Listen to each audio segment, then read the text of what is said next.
Chapter 9. Then he called his 12 disciples together, and gave them power and authority over all demons, and to cure diseases. He sent them to preach the kingdom of God, and to heal the sick.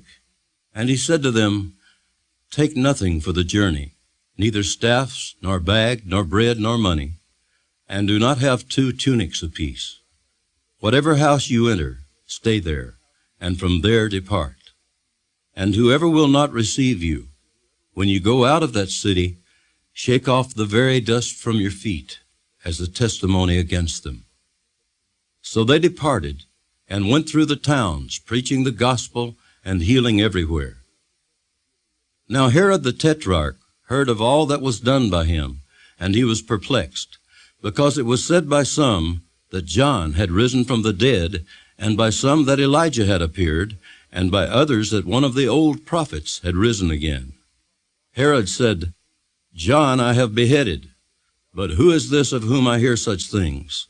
So he sought to see him. And the apostles, when they had returned, told him all that they had done.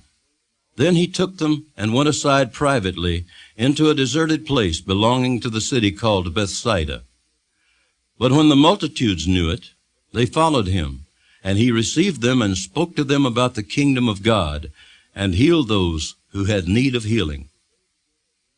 When the day began to wear away, the 12 came and said to him, Send the multitude away, that they may go into the surrounding towns and country, and lodge and get provisions, for we are in a deserted place here.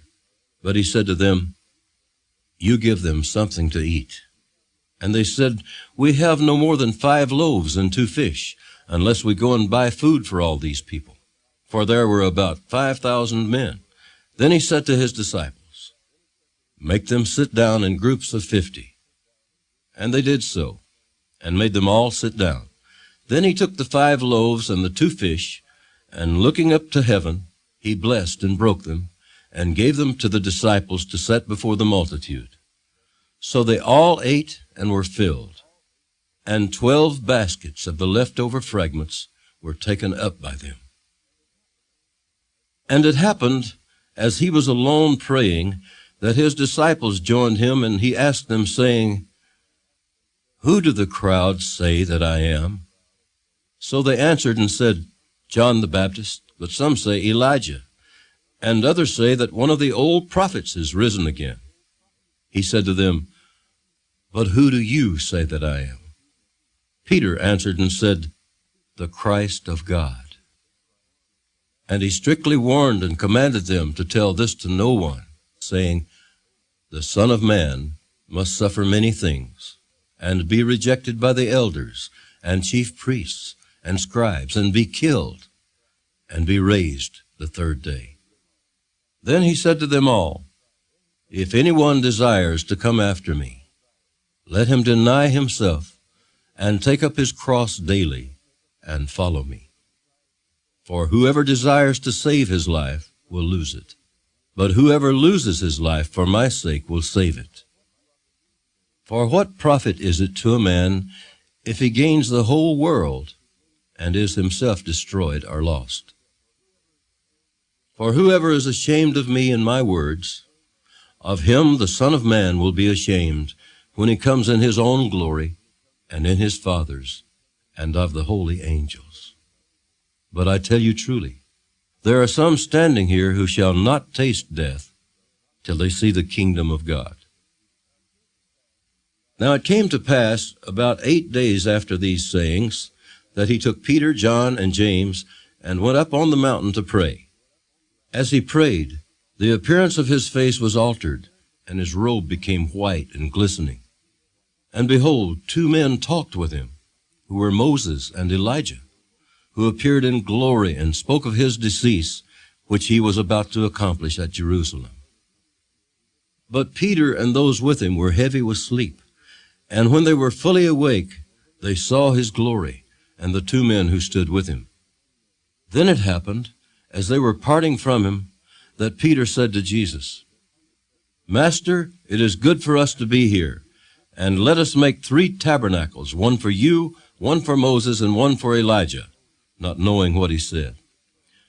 While he was saying this, a cloud came and overshadowed them, and they were fearful as they entered the cloud.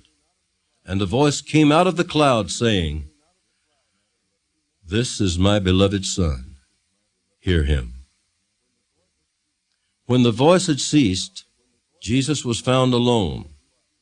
But they kept quiet and told no one in those days any of the things they had seen. Now it happened on the next day, when they had come down from the mountain, that a great multitude met him. Suddenly a man from the multitude cried out, saying, "Teacher, I implore you, look on my son, for he is my only child.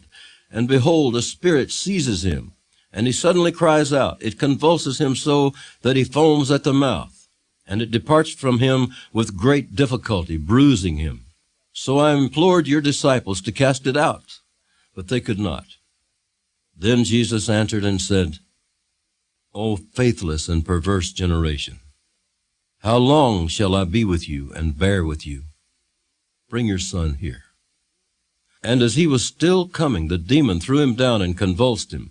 Then Jesus rebuked the unclean spirit, healed the child, and gave him back to his father.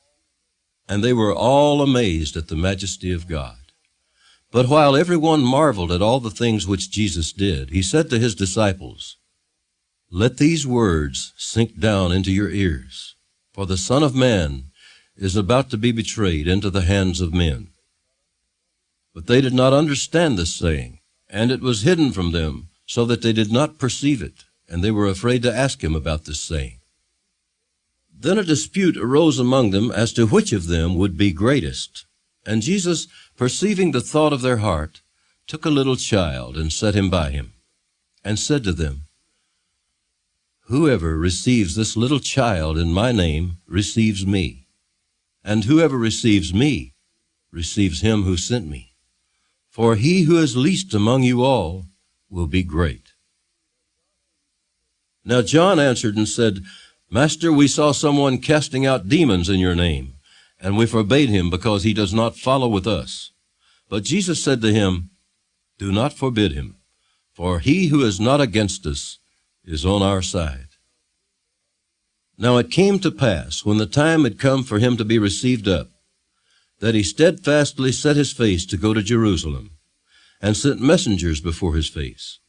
And as they went, they entered a village of the Samaritans to prepare for him.